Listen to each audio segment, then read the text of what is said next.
എന്നെ സംബന്ധിച്ച് ഈ സിനിമയിൽ ഇപ്പം നമ്മളിതിൽ നായകനായിട്ട് കാണുന്നത് നായക കഥാപാത്രത്തെ അവതരിപ്പിച്ചിരിക്കുന്ന ലാലേട്ടനാണ്. എൻ്റെ തൊട്ട് ലാലേട്ടൻ്റെ കൂടെ തന്നെ അത്രയും ഇമ്പോർട്ടൻ്റ് ആയിട്ടുള്ള ഒരു ക്യാരക്ടർ ചെയ്തിട്ടുണ്ട് അനൂപ്.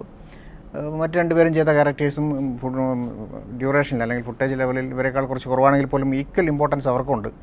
അതുകൊണ്ട് തന്നെ ഒരു കഥാപാത്രത്തെക്കാൾ മികച്ച മറ്റൊരു കഥാപാത്രം എന്ന് പറയാൻ എനിക്ക് ഈ സിനിമയിൽ കഴിയില്ല. കാരണം 4 കഥാപാത്രങ്ങളും ഒന്നിനൊന്ന്, അല്ലെങ്കിൽ പ്രത്യേകിച്ച് വേണമെങ്കിൽ പ്രതാപ് പോത്തൻ്റെ ക്യാരക്ടർ കുറച്ച് മാറ്റി നിർത്തിയാൽ ഈ 3 കഥാപാത്രങ്ങൾ ഒന്നിനൊന്ന് മത്സരിച്ച് നിൽക്കുന്ന ഒരു കാഴ്ച നമുക്ക് ഈ സിനിമയിൽ കാണാം. ഇതിൽ ആരാണ് മികച്ച അഭിനേതാവ് അല്ലെങ്കിൽ ഏറ്റവും മികച്ച ക്യാരക്ടർ ഏതാണ് എന്ന് നമുക്ക് പറയാൻ കഴിയാത്തൊരവസ്ഥ ഈ സിനിമയെ സംബന്ധിച്ചുണ്ട്.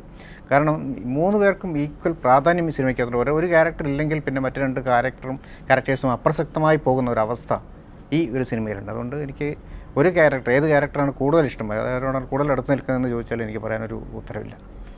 നമ്മളിതിൽ ഈ ജോൺ ഡേവിഡ് എന്ന് പറയുന്ന മോഹൻലാൽ അവതരിപ്പിച്ച കഥാപാത്രത്തിന് പറ്റുന്ന ഒരു നായിക എന്ന് വേണമെങ്കിൽ പറയാം, അല്ലെങ്കിൽ നായിക എന്ന് പ്രത്യേകിച്ച് അങ്ങനെ പറയാനില്ല. കാര്യം വെച്ചാൽ നായകൻ്റെ കൂടെ നിൽക്കുന്ന അല്ലെങ്കിൽ നമ്മൾ സ്ഥിരം ഒരു നായിക സങ്കല്പം ഈ സിനിമയ്ക്കകത്തില്ല. എങ്കിൽ പോലും ആ ഒരു ക്യാരക്ടറിനെ പറ്റി ആലോചിച്ചപ്പോൾ നമ്മുടെ മനസ്സിൽ വന്ന പല പേരുകളിലൊന്നായിരുന്നു ഹണി. സത്യം പറഞ്ഞാൽ ഹണിയുടെ അധികം സിനിമകൾ ഞാൻ കണ്ടിട്ടില്ല.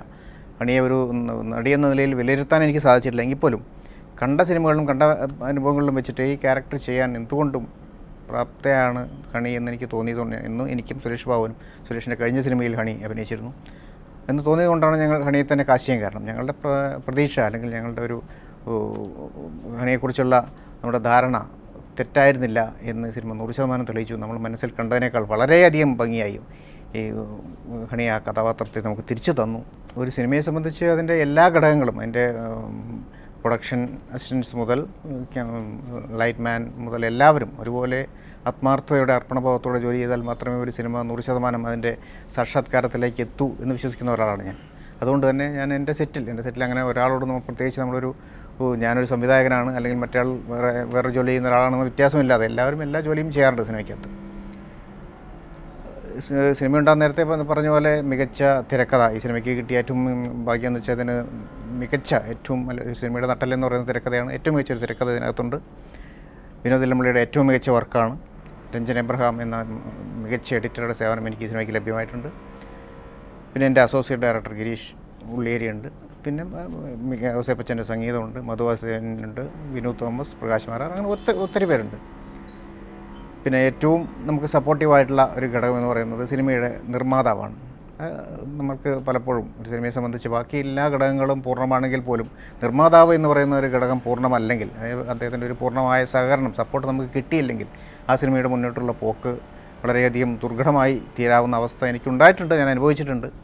പക്ഷേ ഈ സിനിമയെ സംബന്ധിച്ച് എനിക്ക് കിട്ടിയ ഏറ്റവും വലിയൊരു ഭാഗ്യം എന്ന് പറയുന്നത് ഈ പറയുന്ന ടെക്നീഷ്യൻസ് എല്ലാം നമുക്ക് സ്ഥിരമായി അറിയുന്ന ആളുകളാണ്. ഇവരെല്ലാവരും ഇത്ര വർഷങ്ങളായി നമുക്ക് പരിചയമുള്ളവരാണ്. അത് പ്രൊഡക്ഷനിൽ വർക്ക് ചെയ്യുന്ന ആൾക്കാരായാലും മറ്റ് ടെക്നിക്കൽ ലെവലിൽ വർക്ക് ചെയ്യുന്ന ആൾക്കാരായാലും ഒക്കെ എല്ലാവരും നമുക്ക് വളരെയധികം അടുത്ത് പരിചയമുള്ളവരാണ്. ആർട്ടിസ്റ്റുകളായാൽ പോലും ലാലേട്ടൻ മുതൽ താഴോട്ട് അഭിനയിച്ച ഏറ്റവും ചെറിയ ക്യാരക്ടർ അഭിനയിച്ച ആൾക്കാർ വരെ നമ്മൾ കണ്ടു പഴകിയ നമുക്ക് പരിചയമുള്ള ആളുകളാണ്. പക്ഷേ എങ്കിൽ പോലും നമുക്ക് പരിചയമില്ലാത്തൊരു പുതിയ മുഖമാണ് ഈ സിനിമയുടെ പുറകിലുള്ള എബ്രഹാം മാത്യു എന്ന് പറയുന്നതിൻ്റെ നിർമ്മാതാവ്. അദ്ദേഹത്തിൻ്റെ സഹകരണത്തെയാണ് ഏറ്റവും വിലപ്പെട്ട നമ്മുടെ ഈ ടെക്നീഷ്യൻസിൻ്റെയും ആർട്ടിസ്റ്റുകളുടെയും കാര്യം ഒഴിച്ചാൽ ഏറ്റവും വിലപ്പെട്ടതായി, ഏറ്റവും കരുത്തുറ്റ ഒന്നായി നമുക്ക് എന്നെ പിടിച്ചു നിർത്തിയ, ഈ സിനിമ എടുത്തുയർത്തിയ ഒരു ഘടകമായിട്ട് ഞാൻ കാണുന്നു. ശാരീരികമായി ഒരുപക്ഷെ കൂടുതൽ അധ്വാനിച്ചിട്ട് ശിക്കാരനായിരിക്കും തീർച്ചയായും. കാര്യം കാട്ടിനുള്ളിലെ ഷൂട്ട്, മഴ, അട്ട പ്രശ്നങ്ങൾ, പിന്നെ നമ്മൾ ക്ലൈമാക്സ് ഷൂട്ട് ചെയ്ത കൊടൈക്കനാലിലെ ഗുണ കേവ്സിലെ ഷൂട്ട് എന്ന് പറയുന്നതെല്ലാം അങ്ങനെ ഒരുപാട് ഫിസിക്കലി സ്ട്രെയിൻ ചെയ്തിട്ടുണ്ട് ആ സിനിമയ്ക്ക് വേണ്ടി. ഞാൻ മാത്രമല്ല, അതിൽ വർക്ക് ചെയ്ത ഓരോരുത്തരും, പ്രത്യേകിച്ച് ലാലേട്ടൻ്റെ അതിനകത്ത് മോഹൻലാൽ എന്നൊരു വ്യക്തിക്കല്ലാതെ അത്തരമൊരു സിനിമ പൂർത്തിയാക്കാൻ കഴിയുമെന്ന് എനിക്ക് തോന്നുന്നില്ല. അത്രമാത്രം ശാരീരിക അധ്വാനം ആ സിനിമയ്ക്ക് വേണ്ടി വന്നിട്ടുണ്ട്. ഈ സിനിമയെ സംബന്ധിച്ച് അത്രത്തോളം ഒരു ശാരീരിക അധ്വാനം അല്ലെങ്കിൽ പോലും നമ്മൾ ഏറ്റവും അധികം ഈ സിനിമയ്ക്കകത്ത് തന്നെ എറണാകുളത്ത് ഞങ്ങൾ ഷൂട്ട് ചെയ്തു, ഹൈദരാബാദ് ഷൂട്ട് ചെയ്തു, കാർവാർ ഷൂട്ട് ചെയ്തു, ഖത്തർ ഷൂട്ട് ചെയ്തു. അതിൽ തന്നെ ഖത്തറിലെ ഏറ്റവും 15 ദിവസം ഞങ്ങളവിടെ ഷൂട്ട് ചെയ്തെങ്കിലും 20-22 ദിവസത്തോളം അവിടെ ഉണ്ടായിരുന്നു. മിഡിൽ ഈസ്റ്റിലെ താപനില അല്ലെങ്കിൽ ചൂട് ഏറ്റവും അധികം കൂടി നിന്ന് 52 മുതൽ 55 ഡിഗ്രി സെൽഷ്യസ് വരെ ആയിരുന്ന കാലഘട്ടത്തിലാണ് നമ്മൾ ഈ സിനിമ ഷൂട്ട് ചെയ്യുന്നത്. ആ സമയത്ത് ഷൂട്ട് ചെയ്യാൻ പറ്റുമായിരുന്നുള്ളൂ. ലാലേട്ടൻ്റെയൊക്കെ ഡേറ്റും പിന്നെ അതിന് ശേഷം അങ്ങോട്ട് കൂടുതൽ ചൂട് പിന്നെയും കൂടിക്കൊണ്ടിരിക്കുന്ന അവസ്ഥ കൊണ്ട് ആ സമയത്ത് ഷൂട്ട് ചെയ്തേ പറ്റുമായിരുന്നുള്ളൂ. ആ സമയത്ത് ഷൂട്ട് ചെയ്യാൻ നമ്മൾ എടുത്ത ഒരു എഫർട്ടാണ്. അതിന് എല്ലാവരും ഒറ്റക്കെട്ടായി കൂടെ നിന്ന് പുറത്ത് 7 മണിക്ക് ശേഷം പുറത്തിറങ്ങാൻ പറ്റാത്തൊരു കാലാവസ്ഥയിൽ പകൽ മുഴുവൻ പുറത്ത് ഔട്ട്ഡോർ ഷൂട്ട് ചെയ്ത് ഞങ്ങൾ ഈ സിനിമ പൂർത്തീകരിച്ചു എന്നുള്ളതാണ് ഞങ്ങളെ സംബന്ധിച്ച് ഈ സിനിമയുടെ ഏറ്റവും വലിയൊരു എടുത്തു പറയാൻ കഴിയുന്ന ഒരു അനുഭവം എന്ന് പറയുന്നത്.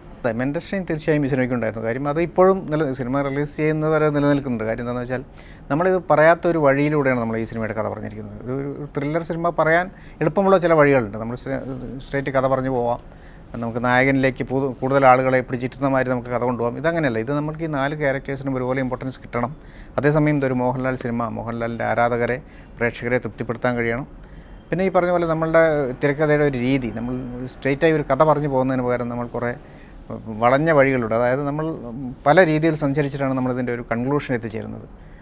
അത് എത്രത്തോളം നന്നായി മികച്ച രീതിയിൽ എത്തിക്കാമെന്നതിനെ സംബന്ധിച്ച് ഒരു മാനസികമായി ഞങ്ങൾ വളരെ ടെൻഷൻ ഈ സിനിമയ്ക്ക് വേണ്ടി എടുത്തിട്ടുണ്ട്. ശിക്കാറിനേക്കാൾ മെൻ്റലി കൂടുതൽ ടെൻഷൻ അനുഭവിച്ച ഒരു സിനിമ തീർച്ചയായും കനൽ തന്നെയാണ്. പൃഥ്വിരാജ് അല്ലാതെ മറ്റുള്ളവരൊക്കെ മോശം നടന്മാരാണ് എന്നെനിക്ക് അഭിപ്രായമില്ല. എല്ലാവരും മികച്ച നടന്മാർ തന്നെയാണ്. എങ്കിൽ പോലും മമ്മൂക്ക, ലാലേട്ടൻ എന്ന് പറയുന്ന ഈ 2 പ്രതിഭാസങ്ങളെ ഒഴിച്ചു നിർത്തിയാൽ എനിക്ക് നിസ്സംശയം പറയാൻ കഴിയുന്നൊരു കാര്യം, നമുക്ക് എടുത്തു വയ്ക്കാവുന്ന പേര് പൃഥ്വിരാജിൻ്റെ തന്നെയാണ്. കാര്യം പൃഥ്വിരാജിനെ പോലെ ഇത്രയും വിവിധ രീതികളിൽ ഒരേ ക്യാരക്ടർ, ഒരേ സിനിമ, പൃഥ്വിരാജിൻ്റെ അടുത്ത് വന്ന ഒരു 10 സിനിമകൾ എടുത്ത് പരിശോധിച്ചാൽ 10 സിനിമകളും 10 തരം ക്യാരക്ടേഴ്സും 10 തരം ജീവിതാനുഭവങ്ങളും എല്ലാം സിനിമയിലൂടെ സന്നിവേശിപ്പിക്കാൻ പൃഥ്വിരാജിന് കഴിഞ്ഞിട്ടുണ്ട്.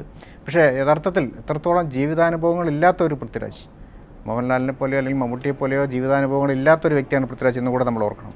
അദ്ദേഹത്തെ കൊണ്ട് ഇത്രയും മികച്ച രീതിയിൽ ഈ സിനിമകൾ ക്യാരക്ടേഴ്സിനെ അവതരിപ്പിക്കാൻ കഴിയുന്നതെന്ന് പറയുമ്പോൾ തീർച്ചയായും ഒരു 3ാം സ്ഥാനത്തിന് ഞാൻ മനസ്സിൽ കാണുന്നത് പൃഥ്വിരാജിനെ തന്നെയാണ്.